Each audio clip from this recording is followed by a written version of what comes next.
BLA मंडलम sector की महत्वपूर्ण meeting महत्वपूर्ण इसलिए है क्योंकि जब योजनाओं के बारे में बात की जाती है तो चुनिंदा लोगों के साथ बैठा जाता है। वैसे आप चुनिंदा साथी हैं। उपस्थित मंचाशी आपकी विधानसभा के लोकप्रिय, जिनको शब्दों को चटकार करते हैं ना, जो वही लोकप्रिय जननायक, हमेशा लोगों के हित की बात करने वाले, जैसे प्रमाण भी मिला है कि अभी भी भैया ने आवेदन दिया और तुरंत स्वीकृत हो गया। ऐसे विधायक कुंवर घनश्याम सिंह जी, यहाँ के ब्लॉक अध्यक्ष जयभद्र सिंह परिहार जी, ब्लॉक अध्यक्ष आदरणीय हरिमोहन गुर्जर जी, श्रीराम शर्मा जी,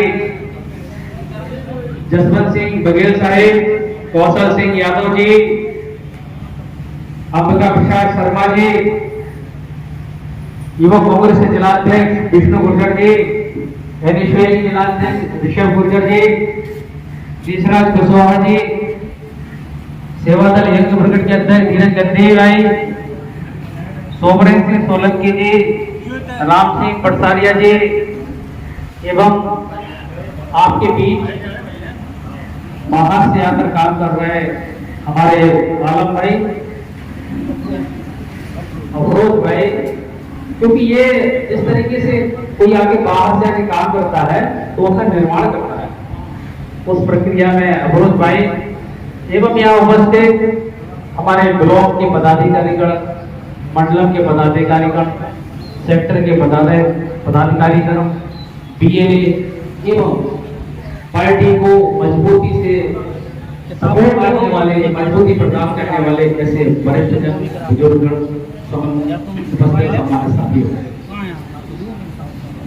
साथियों,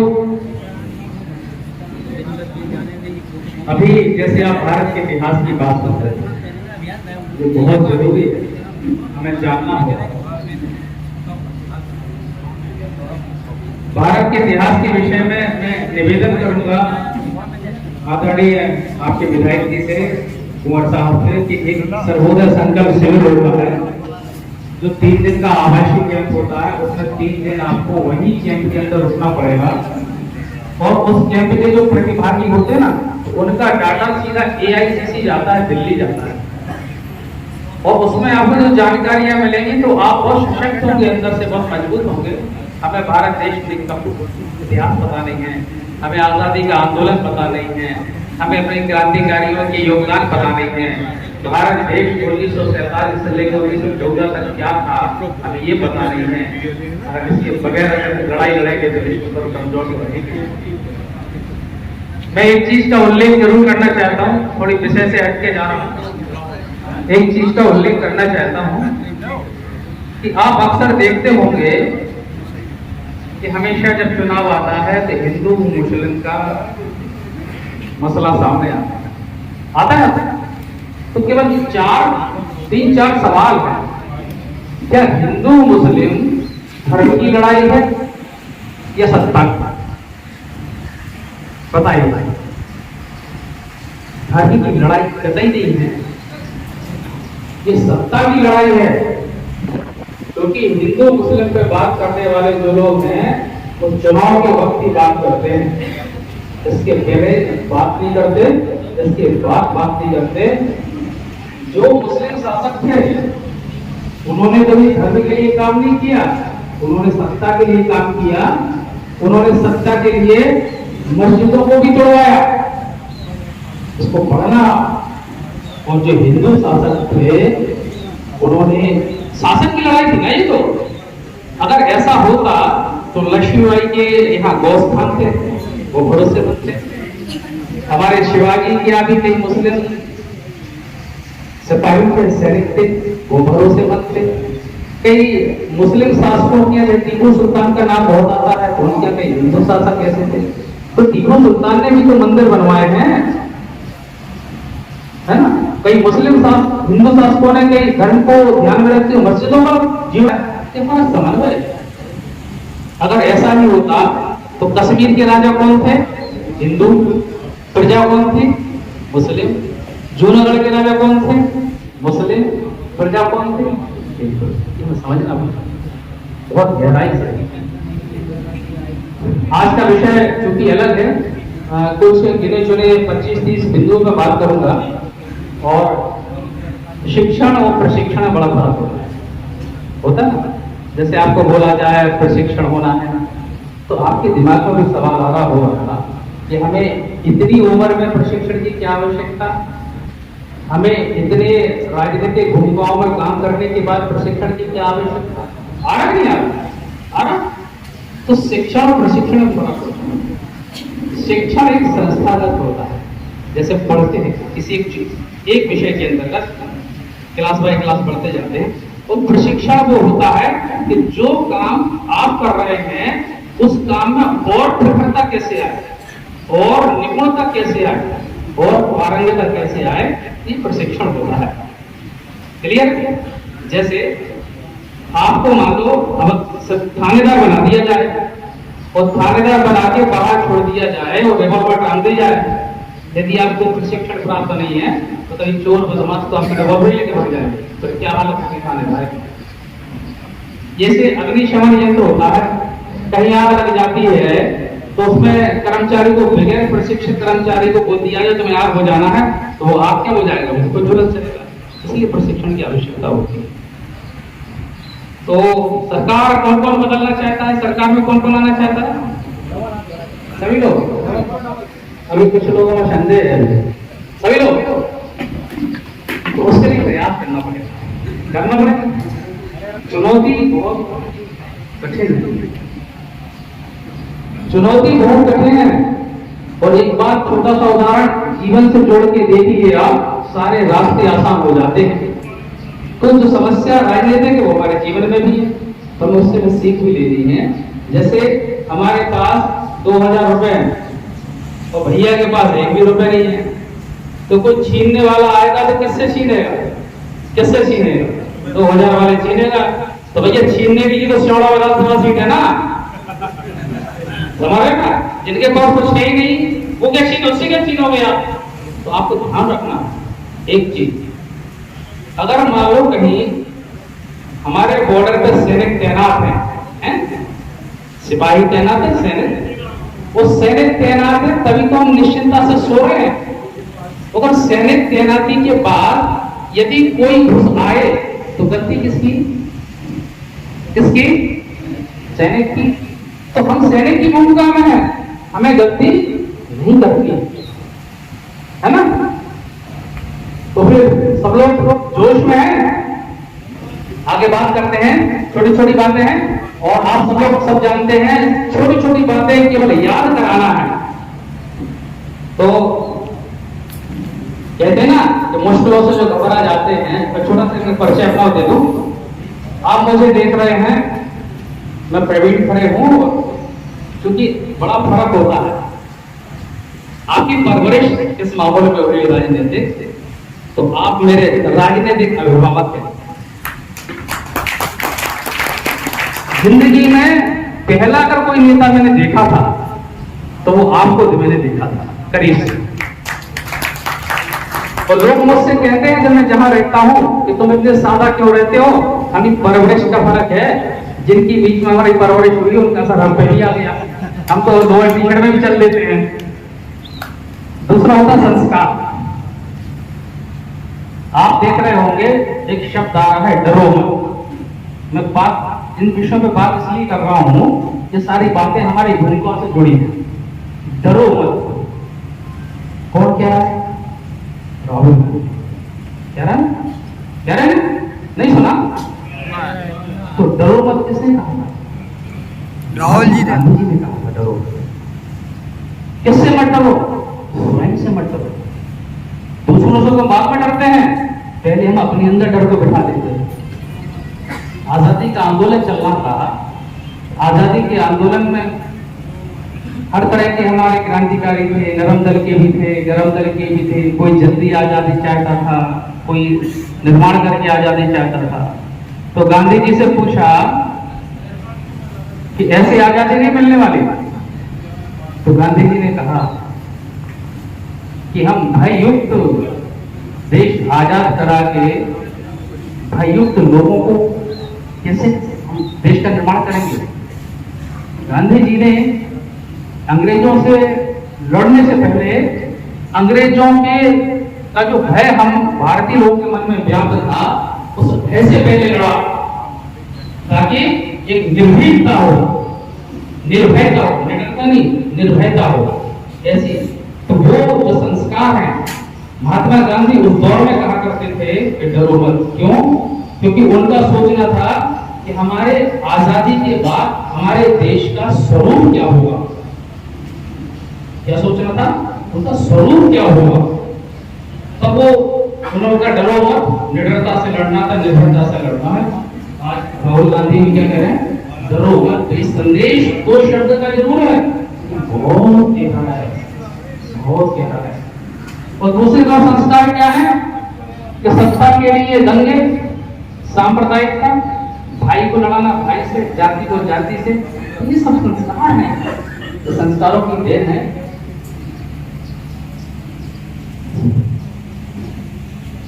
कहते हैं ना कि मुश्किलों से भाग जाना बड़ा आसान होता है, मुश्किलों से भाग जाना बड़ा आसान होता है। जिंदगी का हर पहलू इम्तिहान होता है। डरने वालों को नहीं मिलता जिंदगी में कुछ, डरने वालों को नहीं मिलता जिंदगी में कुछ, और लड़ने वालों के कदमों में जहान होता है, लड़ने वालों का तो जहान होता है। साथियों, ये लड़ाई का वक्त है, निर्णायक वक्त है। हम बात करेंगे संगठन की। हम सभी लोग राजनीतिक दल के कार्यकर्ता है ना, सभी जिम्मेवार व्यक्ति हैं। हर किसी ने अपनी अपनी भूमिका निभाई है। किसी ने अपने बूथ पर निभाई है, किसी ने ब्लॉक पर निभाई, किसी ने मंडलम पर निभाई, किसी ने सेक्टर पर निभाई है।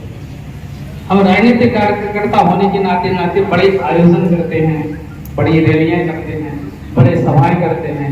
हम लोगों तक संदेश पहुंचाने के अनेक माध्यम ढूंढते हैं, लेकिन ये सब पता कब बेकार हो जाता है?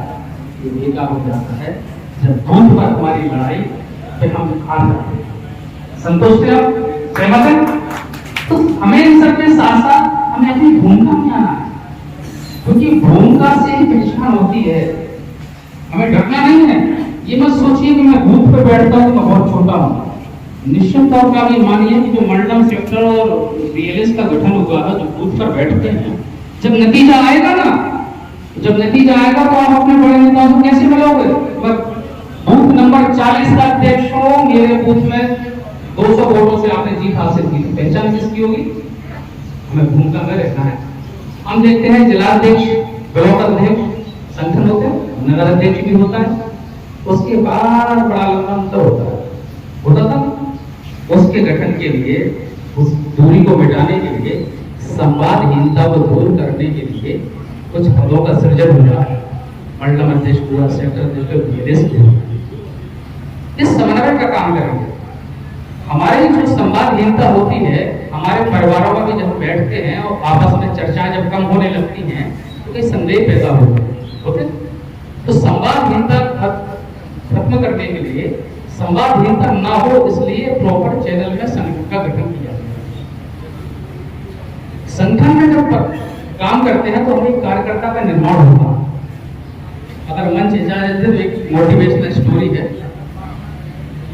देखो, अगर हमें निर्माण करना है, अपनी पहचान बनानी है, और अगर अपनी इस विधानसभा की पहचान को भोपाल तक में छाप छोड़ती है, ऐतिहासिक नतीजों से हम पहचाने जाएं, हमारी प्रदेश में जो बड़ी जीत है उसमें हमारी विधानसभा शामिल हो, सपना तो पड़ेगा, सपना तो पड़ेगा, सपना पड़ेगा।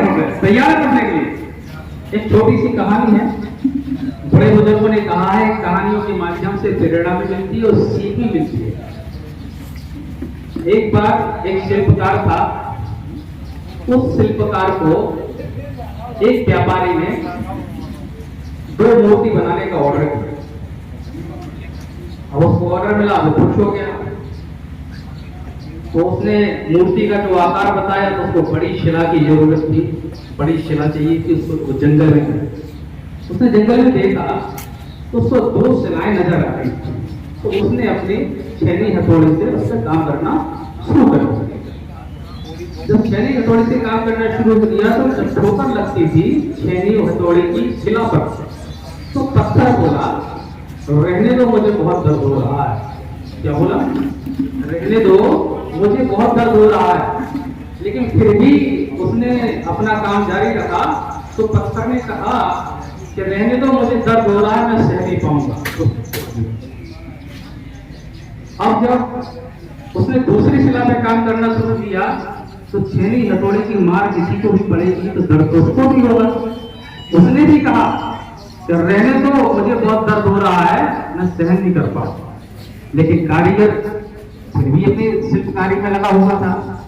तो फिर पत्थर ने आवाज दी कि दर्द तो हो रहा है, लेकिन तुम प्रयासरत रहो। जब पत्थर ने यह कहा कि दर्द तो हो रहा है, तुम प्रयासरत रहो, तो वो कुछ समय के बाद उस शिला ने मूर्ति का रूप लिया। किसका रूप लिया? मूर्ति का।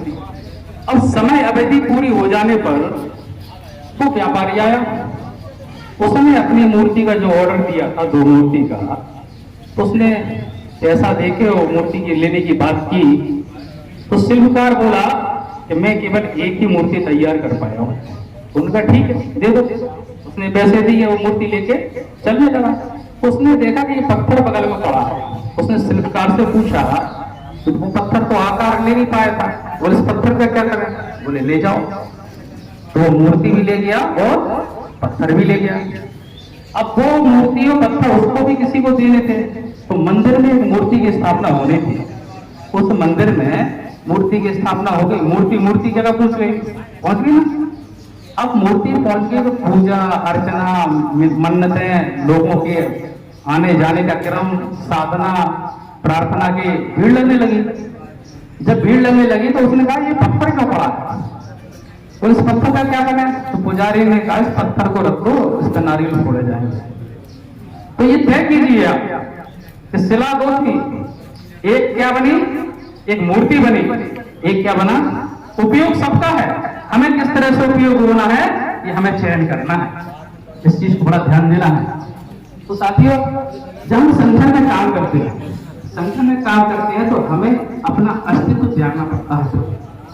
कहते हैं ना, एक बीज होता है, बीज पौधा तो बनता है जब वो अपना अस्तित्व त्यागता है। बीज अपना अस्तित्व त्याग देता है, पौधे में रूप बदल जाता है। और जब पौधे में फूल कब आते हैं?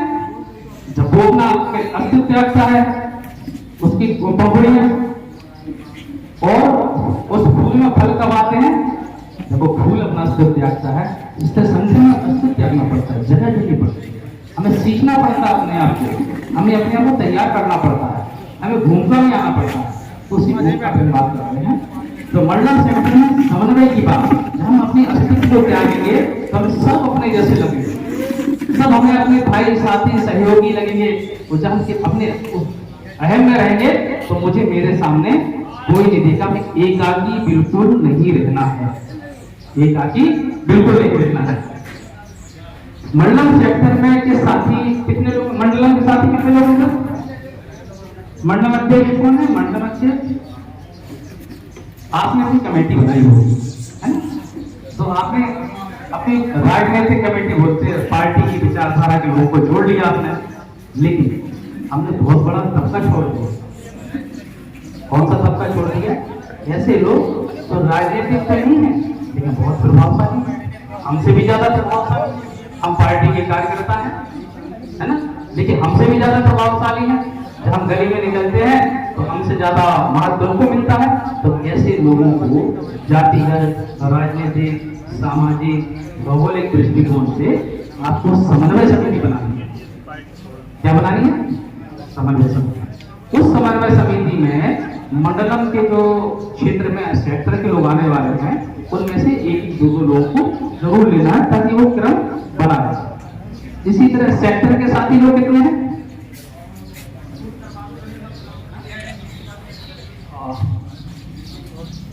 बैठ गए, आप लोग नोट कर लें। इसी तरह सेक्टर के साथियों को भी समन्वय समिति बनानी है, क्योंकि हमें सिमटना नहीं है। हम देख रहे हैं कि लंबे समय से हम काम कर रहे हैं, यहाँ तो आप लोग बहुत ऊर्जावान हैं, नतीजे पक्ष में दे रहे हैं, लेकिन और विधानसभा में हम देख रहे हैं लंबे समय से हम काम कर रहे हैं, हमारा कारवां नहीं बढ़ रहा है, क्योंकि और लोगों तक नहीं जा पा रहा है, हमें नए लोगों को भी लाना है। समन्वय समिति सेक्टर की भी बनेगी, उसमें जातिगत सामाजिक प्रभाव रखने वाले लोग ऐसे लोगों को तैयार करना है, ताकि जो काम हमसे नहीं हो रहा है वो उनके माध्यम से वो काम कराया जा सके। अब बीएलए और बीएलओ को बीएलओ ब्लॉक लेवल ऑफिसर होता है, जैसा बताया जा सकता है। बीएलए चुनाव निर्वाचन नियमावली के आधार पर आपको चुनाव निर्वाचन नियमावली के आधार पर निर्वाचन आयोग के द्वारा आपको नियुक्त किया गया है, जो कि मान्यता प्राप्त राजनीतिक दल के कार्यकर्ताओं को ही बनाया जाए। लेकिन ये मत सोच लेना आप कि केवल हम ही हैं, हमारे अलावा बीजेपी के भी है। हम ये मत सोच लेना कि हम यहाँ बैठे तो बहुत चिंतन कर रहे हैं, कहीं ना कहीं वो लोग भी रणनीति बना रहे हैं, वो लोग भी तैयारी कर रहे हैं। हमें मुस्तैद रहना है, तैनात रहना है, मुस्तैद रहना है। तो बीएलओ और बीएलए में फर्क होगा, बूथ लेवल एजेंट जो राजनीतिक दल का कार्यकर्ता होता है ना। अब हमें बीएलए का काम क्या होगा, बीएलए का काम क्या है, बहुत महत्वपूर्ण चीज है, क्योंकि पूरी व्यवस्था ही बीएलए पे टिकी हुई है। मतलब इमारत की जो नींव है, जो ताकत है, वो बीएलए है। क्या हम अपने घरों की नींव कभी कमजोर रखते हैं? क्या नहीं रखते ना।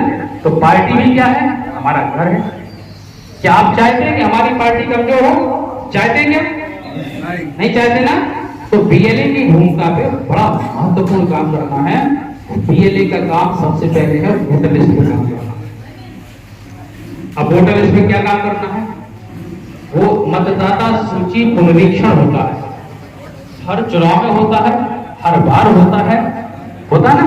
लेकिन हमने कभी अपनी मतदाता सूची के बारे में कभी जांचने का विषय के बारे में सोचा नहीं। कभी जांची क्या? नहीं जांची। हम तो केवल उसी दिन जाते हैं जिस दिन वोट डालना होता है, उसी दिन बूथ पे जाते हैं। तो जो हमारे एजेंट बनते हैं वो भी ढूंढते रहते हैं, क्योंकि अनुभव ही नहीं है, कभी पढ़ी ही नहीं, देखी ही नहीं। देखी होती तो उन्हें पता होता कि फलाने चाचा का वोट होना चाहिए कि नहीं होना चाहिए, कौन से वोट डालने चाहिए, कौन से नहीं डालने चाहिए। तो मतदाता सूची पुनरीक्षण एक सतत प्रक्रिया है मतदाता शुद्धिकरण के लिए, क्योंकि हर 5 साल चुनाव जो आते हैं, हर 5 साल में मतदाता सूची पर कई नाम ऐसे होते हैं जो काटने की आवश्यकता होती है, और कई नौजवान साथी ऐसे होते हैं जो 18 साल के हो जाते हैं, नाम जोड़ने की आवश्यकता होती है ना। तो ये काम निरंतर हमें करना पड़ेगा। काटने की श्रेणी क्या है? नाम काटने की मतदाता सूची से श्रेणी ये है कि कोई अपनी बहन बेटी की शादी हो गई, दूसरे घर चला है ना। जोड़ने की श्रेणी क्या है? जोड़ने की श्रेणी ये है कि कोई अपनी बच्चे की शादी हुई, घर में बहुएं आ गई, वो हमें उनका भी नाम जुड़ाना है। तो काटने की श्रेणी एक और है, क्योंकि जीवन में उम्र सीमित है, हमारा भी समय तय है, आपका भी समय तय है। यदि हम में से कोई परलोक चला गया तो उसका भी हमें नाम काटना पड़ेगा, नहीं काटना? ऐसे कितने नाम मानते हैं आप लोग? कितने नाम मानते हैं? हर बूथ पे कम से कम 10-15 वोट आप मान लीजिए, मानते ना? यदि आपके 10-15 बूथ, ये सिंपल काम है ना, घर पे बैठ के पन्ना बैठना ना। अगर 15 वोट एक बूथ पे माने तो 300, अगर मान लो उदाहरण के तौर पर बूथ कितने हुए? कितने हो गए? 9,000 हो गए ना। तो मध्य प्रदेश की ऐसी कई विधानसभाएं हैं, लगभग 35 से 40 विधानसभाएं हैं, जिसमें 500 से लेके और 5,000 के बीच में हार जीत हुई। तो सरकार बनाने में कौन, किसकी गलती रही? हमारी गलती रही ना। हमने सीटें कम ला पाए, हमने भी भूखों को नहीं समझा। यदि हम सशक्त बहुमत से आए होते, यदि हमने पोलिंग पर काम किया होता, यदि हमने वोटर लिस्ट का समझा होता, तो क्या स्थिति बनती? नहीं होती। अब इसमें बहुत महत्वपूर्ण काम एक और, सबसे महत्वपूर्ण काम ये है कि आपने एक चीज सुन रहे होंगे, वो भारतीय जनता पार्टी के लोगों ने षड्यंत्र रचा है। वो षड्यंत्र क्या है 80 से 85 साल के लोगों के वोट 7 दिन पहले मतदाता के घर डलेंगे। जैसे बुजुर्ग लोग हैं, तो अशक्त लोग हैं, जो विकलांग है, जो आ जा नहीं सकते, कितने लोगों को पता है? नहीं पता ना। अगर हमें नहीं पता तो अगर आप अपनी गली में नजर डालना कि आपकी गली में कितने बुजुर्ग लोग रहते हैं। यदि 2 लोग भी रहते होंगे तो आपके बूथ पर यदि 10 गलियां हैं तो 20 वोट हो गए, तो पूरी विधानसभा में कितने वोट हो गए? कितने वोट हो गए? 12,000। तो 12 21 वोट तो केवल पन्ना पलटने से मिल रहा है, मिल रहा नहीं मिल रहा। अब वो वोट डलेगा कैसे? वो वोट ऐसे डलेगा कि बीएलओ अपनी सूची बना कर देगा। वो भी सरकारी कर्मचारी है, उसको सरकार का दबाव है, उसको तनख्वाह मिलती है, उसके इंक्रीमेंट होते हैं, उसके ट्रांसफर होते हैं, लेकिन उसके सहयोग के लिए जो बीएलए बनाए गए हैं, उन बीएलए साथियों की जवाबदारी है कि जब वो सूची बनाता है तो आप भी अपनी वोटर लिस्ट में सूची बनाइए, तो जब वो सूची बना के उससे टैली करिए, उससे मिलान करिए। ऐसे कितने बीएलए साथी हैं जो बीएलओ से अभी तक मिले हैं? अपने यहाँ के बीएलए साथी हैं कोई ऐसे जो अपने बीएलओ से मिले हो, संपर्क नहीं किया? अपने बीएलओ से संपर्क नहीं किया आप लोगों ने? नहीं किया? बीएलए साथी कितने लोग हैं? हाथ उठाएं। बीएलए कितने? बीएलए बूथ लेवल एजेंट कितने हैं? बूथ लेवल एजेंट सभी लोग हाथ खड़े करिए, है ना? ध्यान रखिए, बहुत महत्वपूर्ण विषय है। आप लोगों ने अपने बीएलओ से संपर्क नहीं किया ना? नहीं किया? संपर्क करिए जाके आप, क्योंकि आज 20 तारीख है, मुश्किल से हफ्ते और 10 दिन का समय और बचा है। यदि हम वोटर लिस्ट पे काम नहीं करा पाए तो आप ये ध्यान रखिए कि आपकी विधानसभा उत्तर प्रदेश के क्षेत्र से लगी हुई है, आपकी विधानसभा पे 10-15 हजार वोट को फर्जी वैसे जुड़ा, क्योंकि इंदौर जैसे शहर में 2.5-2 लाख वोट फर्जी निकला लोकसभा पर। हम क्या कहते हैं कि मोदी जी की लहर चल रही है, उनके सांसद 5 लाख से वैसे जीत जाते हैं। उनकी सफलता नहीं है, ये हमारी असफलता है, क्योंकि हम पोलिंग पे काम नहीं कर रहे हैं, हम वोटर लिस्ट में शुद्धिकरण नहीं कर रहे हैं, हम वोटर लिस्ट में नाम नहीं कटा रहे हैं, हम अपने मतदाताओं में नाम नहीं जुड़ा रहे हैं। हमें इन सब चीजों का ध्यान रखना है। ये बहुत महत्वपूर्ण विषय है, क्योंकि पूरी लड़ाई वोटर लिस्ट पर ही है। अब वोटर लिस्ट होती है 1200 लोगों की, तो एक जो पीएलए है या बूथ अध्यक्ष, उसकी जवाबदारी नहीं है केवल आप अपनी वार्ड की, बूथ की, गली के हिसाब से उस वोटर लिस्ट को 4-5 भाग में बांट लें, 2-2 पन्ने बांट लें, तो एक व्यक्ति 10-12 घर में तो नजर रख सकता है ना, रख सकता है। हमें काम का विभाजन करना है, क्योंकि काम का विभाजन यदि हम करेंगे तो हमारा काम भी आसान होगा और उसके नतीजे भी हमें 100% मिलेंगे। मिलेंगे कि नहीं मिलेंगे? लगता आप लोग बोर हो रहे मिलेंगे। अब आपको क्या करना है, जब पेज बांटेंगे आप, तो उसमें आपको करना है कि हमारा पक्ष का मतदाता कितना है, हमारे पक्ष का मतदाता कितना है। जैसे मान लो 1000 वोट आपकी पोलिंग पर है, तो 1000 लोगों से तो आप संपर्क नहीं कर सकते ना, एक व्यक्ति कर सकता है। तो उसमें क्या चाहना है कि हमारे पक्ष का मतदाता कितना है। जैसे पर पन्ना पढ़ने को रुचि पैदा होती है, अरे चाचा का नाम नहीं है, अरे फलाने ताऊ का नाम नहीं, तो हम दौड़ जिज्ञासा बढ़ेगी, इसका नाम है कि नहीं है, हम पढ़ते ही नहीं, तो जिज्ञासा नहीं बढ़ेगी। आप पलट के आज ही जाके देखना, आज जाके देखना, आपको जो है अपने आप रुचि पैदा होगा, है ना। तो अपने पक्ष की यदि 1000 वोट में से 300 वोट कांग्रेस को मिलता है ना, तो हम कितने बचे? 700। 300 पे हमें काम नहीं करना, हमें कितने में काम करना? 700। अब क्योंकि आप चुनाव लड़ रहे हैं तो आपके सामने राजनीतिक दल भी हो, कोई प्रतिद्वंदी भी होगा, उसके आप उस प्रतिद्वंदी की विचारधारा के वोट छाड़ दीजिए। मान लो वो आपको 400 मिल गए, तो कितने हो गए? 700 हो गए ना। अब हमें 700 लोगों पे काम नहीं करना, अब कितने में काम करना? 300 में। अब 300 लोगों में वो लोग होते हैं जो ना कांग्रेस के हैं ना भाजपा के किसी दल के नहीं है, वो कहते हैं जो जिसकी हवा चलेगी हम उसको दे देंगे। तो उन लोगों को चिन्हित करना है। मान लीजिए 100 रुपये हो गए तो कितना होगा 800। अब कितने लोग काम करना 200। क्या 100% वोटिंग होती है? नहीं होती ना।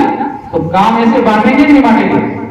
बांटेंगे, बांट लेंगे ना, बांट लेंगे। ये आजमाया हुआ नुस्खा है। इस तरीके से हम लोगों ने कई राज्यों में कई चुनावों में काम किया है और इससे हम अगर आप इतना काम कर लोगे तो आपसे भी पूछा जाएगा कि आपकी पोलिंग पर आपको कितना वोट मिलेगा, तो आप कहोगे 620 है ना। तो 620 तो नहीं हो सकते मान लो सही, लेकिन 610 से कम नहीं होंगे अगर आपने इस तरीके से काम कर लिया होगा। आपका नतीजा पेटी के रिजल्ट खुलने से पहले आपका नतीजा अपने आप को पता चल जाएगा। चुनाव हो जाएंगे, वोट डल जाएगा, नतीजे खुल जाएंगे, तो हम अपनी भूमिका में कहां हैं? सरकार को बन गई, विधानसभा को जीत गए, अगर उस योगदान में हमारा उस भूमिका में हमारा कोई योगदान नहीं रहा तो क्या हम अपने आप का सम्मान कर पाएंगे? क्या नहीं कर पाएंगे ना। प्रयास में हमारी भागीदारी सुनिश्चित करना बहुत जरूरी है। मान लीजिए सरकार बन गई, अब चुनाव की बात तो मैं नहीं कर सकता हूं और विधानसभा की बात कर रहा हूं। मान लीजिए सरकार बन गई और आपकी विधानसभा नहीं जीते, वहां सूची बनी कि हारी हुई विधानसभा और जीती हुई विधानसभा, तो आप किस सूची में खुद को रखना चाहेंगे, हारी में या जीती में? कौन कौन जीती में रखना चाहता है? आधे लोग रखना चाह रहे हैं, आधे लोग नहीं रखना चाह रहे हैं। चलो कहानी सुनाते थोड़ी देर में, वो भी कार्यकर्ताओं पे रखना चाहते ना। कोई थी आपकी विधानसभा भी जीत गए, तो फिर विधानसभा जीत गए तो विधानसभा स्तर पर बूथ की लिस्ट बनती है कि कौन कौन से बूथ हम जीते, कौन से हारे। तो आप किस सूची में जाना चाहोगे, जीते हुए बूथ में या हारे हुए बूथ में? तो उसके लिए कुछ तो करना पड़ेगा, भूमिका में आना पड़ेगा। छोटी सी कहानी एक और है। एक बहुत बड़ा जंगल है, एक बहुत बड़ा जंगल है। उस जंगल में बड़े तालाब, बड़े झरने, बड़े जंगल, बड़े जीव जंतु जानवर, उड़ने वाले, रेंगने वाले, तैरने वाले सब रहते हैं, है ना। एक बार क्या होता है, उस जंगल में आग लग जाती है, बहुत ज्यादा भीषण आग। इस कहानी में आपकी भूमिका छुपी है कि बड़ा ध्यान दो। बाबूजी प्लीज, बाबूजी ध्यान दीजिए। छोटे छोटे किस्से कहानियों में बहुत बड़ा सबक छुपा है। हम और बातें थोड़ी देर बात नहीं कर सकते। तो जंगल में आग लग जाती है, एक टिटहरी होती है, टिटहरी जानते हो, छोटी सी हो। तो टिटहरी के बच्चों के अंडे जो है एक पेड़ पर रखे थे, तो वो आग फैलते फैलते उसके पेड़ तक जाने लगी। जब आग फैली तो सारे जानवर जान बचाने के लिए भागने लगे। कोई उड़ने वाला उड़ के भाग रहा था, दौड़ने वाला दौड़ के भाग रहा था, रेंगने वाला रेंग के भाग रहा था। भगदड़ मची थी। उस भगदड़ में कुछ जानवरों ने देखा कि वो टिटहरी अपने बच्चों को बचाने के लिए पास की नदी से अपनी चोंच में 2 बूंद पानी लाती है और घोंसले में डालती है, फिर लाती है, फिर घोंसले में डालती है। देखते रहे लोग जानवर। उसमें से जानवरों ने कहा, टिटहरी तू पागल हो गई क्या? इतने भीषण जंगल में इतनी भीषण आग लगी है, इस आग को तुम्हारे चोंच की 2 बूंद का पानी कैसे बुझाएगी? तो टिटहरी ने क्या जवाब दिया? तय कर लेना आपको कहां रहना है। तो टिटहरी ने क्या जवाब दिया? टिटहरी ने जवाब दिया कि मैं जानती हूं मैं बहुत छोटा सा जीव हूं, मेरे चोंच के 2 बूंद का पानी इस मेरे घोंसले को नहीं बुझा सकता, न जंगल की आग बुझा सकता है। लेकिन जब जंगल का इतिहास लिखा जाएगा, जब जंगल का इतिहास लिखा जाएगा तो तुम्हारा नाम भागने वालों में लिखा जाएगा, मेरा नाम आग बुझाने वालों में लिखा जाएगा। ये भूमिका आपको तय करना है। चुनौती कभी छोटी मत समझना। सामने वाला जो दल का व्यक्ति है वो मजाक नहीं कर रहा, वो आंख में चोले नहीं खेल रहा, तो आपसे ज्यादा ताकत से चुनाव लड़ेगा, आपसे ज्यादा प्रपंच से चुनाव लड़ेगा। यदि हमारी निष्ठा, यदि हमारी कर्मठता, यदि हमारा समर्पण पार्टी के प्रति रहा, तो ये बात भी याद रखिए साथियों कि हमें कोई हिला नहीं सकता, हमें कोई टिका नहीं सकता, क्योंकि जिस तरह महात्मा गांधी जी सोचा करते थे ना कि आजादी के बाद देश का स्वरूप क्या होता है, तो ये आपको सोचना है कि इस विधानसभा की जीत के बाद, सरकार के बाद आपके क्षेत्र का स्वरूप क्या होगा, ये आपको तय करना है। तो हमारी छोटी छोटी भूमिका, छोटे छोटे प्रयास से बड़ी लड़ाई जीती जाती है। शतरंज खेली किसी ने?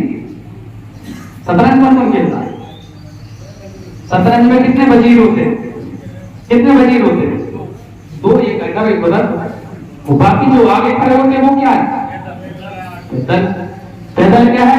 किसी से लड़ा दो, किसी से किसी को लड़वा दो, मर जाएंगे। लेकिन शतरंज के खेल में यदि आपने पैदल को सही तरीके से चल दिया, और पैदल सही चाल चल गया, तो पैदल भी वजीर बन जाता है। तो आप वो पैदल हो तो वजीर बनने की क्षमता रखते हो, आपको अपनी क्षमता को पहचानना पड़ेगा।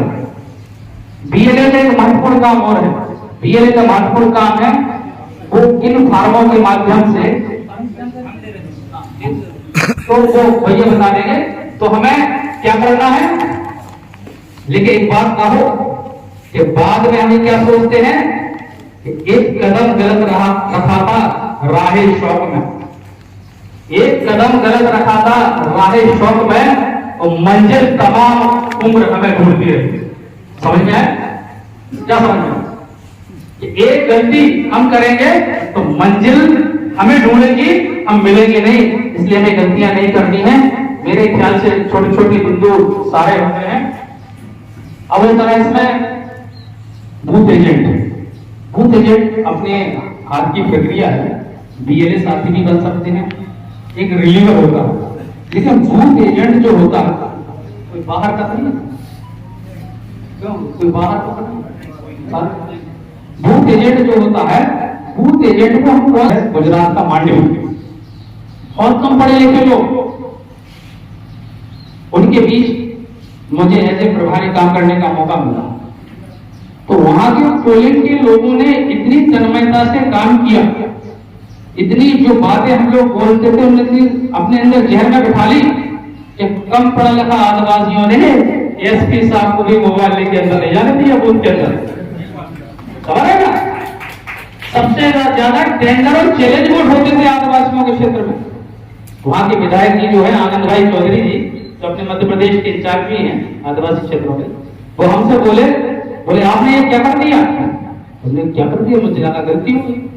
हमने क्यों, क्या हो गया? बोले पहले तो मैंने इतने चुनाव लड़े, हमें अपने बूथ पे एजेंटों को गाड़ी में भर भर के 9 बजे छोड़ना पड़ता था। हमारे पास 5:30 बजे से फोन आ रहे हैं कि ये तो पीठासी रंगाई को मौकोल करने नहीं दे रहे। जब आपको अपनी भूमिका का एहसास हो जाता है, जब हमें हमारी उपयोगिता पता चल जाती है, तो हम उस काम को और मुश्किल से करते हैं। कम पढ़े लिखे लोग, बहुत पिछड़ा एरिया था, तो हम तो उनसे कहीं आगे हैं कि नहीं? अभी ये काम बहुत जरूरी है। और याद रखना है 7 से 9 की वोटिंग क्या होती है? 7 बजे से 9 बजे की वोटिंग मत होती है, खेल यही होता है। 3 से 5 बजे की वोटिंग में खेल होता है। आगे और भी प्रशिक्षण होंगे, बताएंगे आपको आपकी क्या ताकत है। अगर हमारा एजेंट चाहे तो पोलिंग रुकवा सकता है, आपको डरने की जरूरत नहीं, आपको बहुत बुरा होगा। लेकिन हमें प्रशिक्षित रहना है। एक चीज और मैं बोलना चाहता हूं कि हम क्या करते हैं, एक सामान्य प्रक्रिया है, सामान्य बात है। देखा होगा, मैं भी एक जिले का सह प्रभारी हूं, मैंने भी कार्यक्रम कराए हैं। एक उनका अलग से चैम्बर बनता है, जहां मंडलम सेक्टर के लोग बैठेंगे, जहां मंडल सेक्टर के लोगों से वो बात करेंगे। एक प्रदेश का मुख्यमंत्री, एक प्रदेश का प्रदेश अध्यक्ष, सबसे बड़ी इकाई का अध्यक्ष, वो आपसे बात कर रहा है, तो ये आपकी ताकत कम है क्या? कम है क्या? आपको पहचान के लिए, आपको पहचान के लिए परेशान होना पड़ता था। पहचान आपको ये मिलेगी, ये मैं काम कर रहा हूं, मुझे भी ऐसा मिला है, आपको भी ऐसा मिलेगा। हम सिस्टम में दर्ज हैं, हम उनके सिस्टम में दर्ज हैं। एक क्लिक दबाने पर सियोड़ा विधानसभा का हर मंडलम सेक्टर बीएलए बूथ का पता निकल आएगा। तो ये आपकी पहचान है, ये आपकी ताकत है। और राजनीति का स्वरूप बदल गया है, राजनीति का स्वरूप बदल गया है। आज अपने पड़ोसी के बच्चे को अपनी गेहूं की बोरी पिसाने नहीं रखवा सकते, आप अपने घर के वोट कहां जा रहे हैं पता नहीं कर सकते। तो इस बात को बड़ा ध्यान रखना है। और हमें एक चीज की सूची और बनानी है कि वोटर लिस्ट में हमारे बूथ पर एक परिवार में बड़े परिवार वोट वाले परिवार कितने हैं, कम ताकत में ज्यादा काम कैसे निकालें, उनकी सूची बनाई है। असेंडिंग डिसेंडिंग होता है, आरोही अवरोही क्रम होता है। बड़ी 35-40 वोट वाला परिवार, फिर 25-30 वोट वाला परिवार, फिर 15 से 20 वोट वाला परिवार, हम इसमें ध्यान रखना।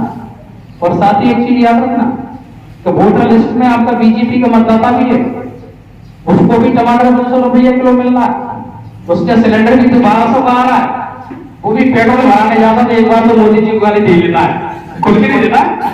तो फोटो देखते ना पेट्रोल पंप में कि मुफ्त वैक्सीन, उसमें सोच ही लेता है। तो उस जो नाराज है उनको भी पहचानेंगे आप, वो आपके पास नहीं आएंगे, हमें उनके घर की कुंडी बजानी पड़ेगी, हम उनके पास जाएंगे, वो आपका सहयोग करने के लिए तैयार बैठे हैं, लेकिन हम बोल नहीं सकते।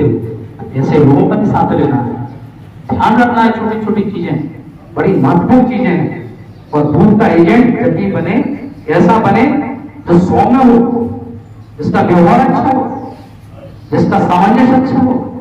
आपने हमें बूथ का एजेंट बना दिया, वो आप सब लोग वोट डाल लिया और मेरी किसी से बनती नहीं, वो मुझे वोट देगा क्या? नहीं देगा।